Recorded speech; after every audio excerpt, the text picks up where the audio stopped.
Hello मेरे class 11 के दोस्तों, आपके पॉलिटिकल साइंस सिलेबस का पहला पार्ट हमने कंप्लीट कर लिया है। ये सारे वीडियोस बन गई हैं।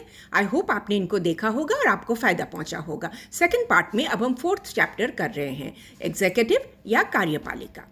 ये तो आप जानते ही हो, विधायिका एक संस्था है जो सरकार के बारे नीतिगत निर्णय लेती है और नियमों और कायदों के बारे में तय करती है, नियम कानून बनाती है। और कार्यपालिका ये सरकार का वो अंग है जो विधायिका के बनाए हुए नियम कानूनों को लागू करती है। तो कार्यपालिका में है राष्ट्रपति, प्रधानमंत्री, मंत्रिवर्ग और प्रशासनिक अधिकार वर्ग। इसको ना हम दो हिस्सों में बांटते हैं, राजनैतिक कार्यपालिका जिसमें राष्ट्रपति, प्रधानमंत्री और मंत्रिवर्ग, और स्थायी कार्यपालिका। चलो पहले राजनैतिक कार्यपालिका को देखें। ये 4 प्रकार की होती हैं। सबसे पहले है अध्यक्षात्मक व्यवस्था, प्रेसिडेंशियल सिस्टम, जिसमें है एक संसदीय लोकतंत्र है पर राष्ट्रपति के पास सारी कार्यकारी शक्तियां होती हैं, जैसे यूएस अमेरिका में, जैसे ब्राज़ील में। सेकंड में हम देखेंगे सेमी प्रेसिडेंशियल सिस्टम, जिसमें है राष्ट्रपति तो देश के प्रधान हैं, उनके पास व्यापक अधिकार है, और संसदीय व्यवस्था मतलब जो सरकार उसमें उसके प्रधान है प्रधानमंत्री, जैसे कि फ्रांस में है, श्रीलंका में है, रूस में है। और हम देखेंगे तीसरे नंबर पर संवैधानिक राजतंत्र या संसदीय लोकतंत्र, जिसको कॉन्स्टिट्यूशनल मोनार्की या पार्लियामेंट्री डेमोक्रेसी भी कहते हैं। राज्य के औपचारिक प्रधान हैं महारानी एलिजाबेथ II और सरकार के प्रधान हैं प्रधानमंत्री। चौथे नंबर पर संसदीय लोकतंत्र या पार्लियामेंट्री डेमोक्रेसी, जहां राष्ट्रपति देश के औपचारिक प्रधान हैं, फॉर्मल हेड ऑफ स्टेट, और चांसलर सरकार के प्रधान हैं। तो भारत में कौन सा सिस्टम है? भारत में भी संसदीय लोकतंत्र है। यहाँ हमारे राष्ट्रपति औपचारिक रूप से देश के प्रधान हैं और चांसलर की जगह हम कहते हैं प्रधानमंत्री, जो सरकार के प्रधान हैं। तो इन 4 राजनीतिक कार्यपालिका के 4 प्रकार को एक बार फिर से देख लो। शायद आप सोच रहे होंगे, भारत में अध्यक्षात्मक सरकार क्यों नहीं बनाया? इसमें एक दिक्कत है, इसमें ना एक शख्स के हाथ में सारी सत्ता आ जाती है, चाहे तो वो तानाशाह भी बन सकता है। हमारे संविधान के निर्माताओं ने सरकार में दायित्व और जवाबदेही रखने की कोशिश की, इसलिए उन्होंने संसदीय पद्धति को चुना। अब हम देखेंगे संविधान के अनुसार भारत में राजनीतिक कार्यपालिका कितने प्रकार के हैं। एक तो केंद्र में है और एक राज्य में है। केंद्र में है राष्ट्रपति, प्रधानमंत्री और मंत्रिपरिषद। राष्ट्रपति जी के पास क्या शक्ति और स्थिति है, इनको देखते हैं। राष्ट्रपति फॉर्मल हेड ऑफ स्टेट है, औपचारिक रूप से प्रधान है, 5 साल के लिए चुने जाते हैं। औपचारिक रूप से तो उनके पास अनेक शक्तियां हैं, लेकिन इनका व्यवहार वो तभी करेंगे जब उन्हें पीएम और कैबिनेट, मंत्रिपरिषद उनको सलाह देंगे। वैसे उनके पास कुछ विशेष अधिकार भी हैं। वो मंत्रिपरिषद से कार्यवाही और हर महत्वपूर्ण मुद्दे पर जानकारी मांग सकते हैं और पत्र द्वारा उनको अपने विचार प्रधानमंत्री को दे सकते हैं। कभी कभी मंत्रिपरिषद के सलाह को वो लौटा भी दे सकते हैं कि इस पर आप फिर से विचार करिए, कुछ ठीक नहीं लग रहा है। लेकिन अगर मंत्रिपरिषद दोबारा वही प्रस्ताव देते हैं तो फिर वो सम्मति दे देते हैं। राष्ट्रपति के पास वीटो शक्ति भी है, इसको याद रखना। संसद में पारित विधेयकों के बिल जो है वो राष्ट्रपति जब तक सम्मति नहीं देते हैं तब तक वो कानून लॉ में परिणत नहीं होता। तो राष्ट्रपति जी इनको सम्मति देने से इनकार भी कर सकते हैं और कह सकते हैं इसको फिर से एक बार देखिए।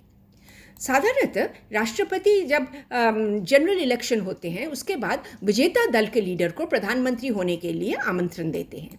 लेकिन कभी कभी ऐसा सिचुएशन भी होता है, किसी भी दल को बहुमत नहीं मिला, 2 या 3 नेता सब आके सरकार बनाने का दावा कर रहे हैं, तब राष्ट्रपति क्या करेंगे? अपनी विवेचना का प्रयोग करेंगे, किसी भी दल का और गठबंधन को सरकार बनाने का आमंत्रण देंगे।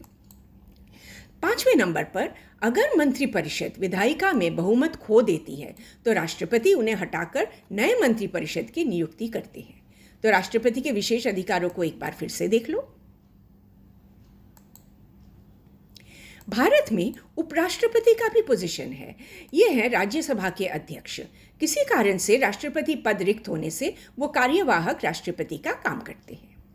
अब हम आएंगे प्रधानमंत्री के पास, जिनके पास तो व्यापक शक्तियां हैं।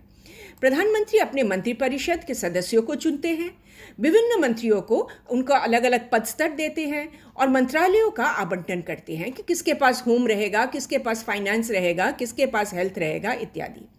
वो लोकसभा का भी नेतृत्व करते हैं, सरकार की नीतियों पर निर्णय करते हैं। अंतर्राष्ट्रीय यात्रा जब करते हैं तो वो एक राष्ट्रीय नेता की छवि रखते हैं दूसरे देशों के पास। और मंत्रिपरिषद ये क्या काम करते हैं? मंत्रिपरिषद संसद की एक कार्यकारी समिति है। ये सामूहिक रूप से शासन करते हैं, नीतियाँ बनाते हैं।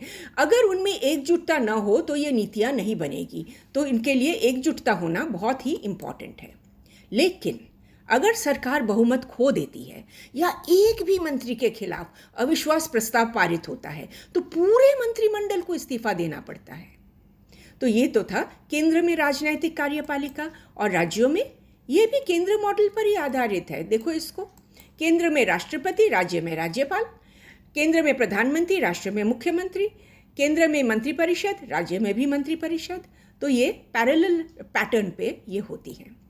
तो राजनीतिक कार्यपालिका में हमने ये देखा, और अब टाइम आया हमारा देखने का स्थायी कार्यपालिका, या जो नौकरशाही ब्यूरोक्रेट्स, जो परमानेंट एग्जीक्यूटिव होते हैं।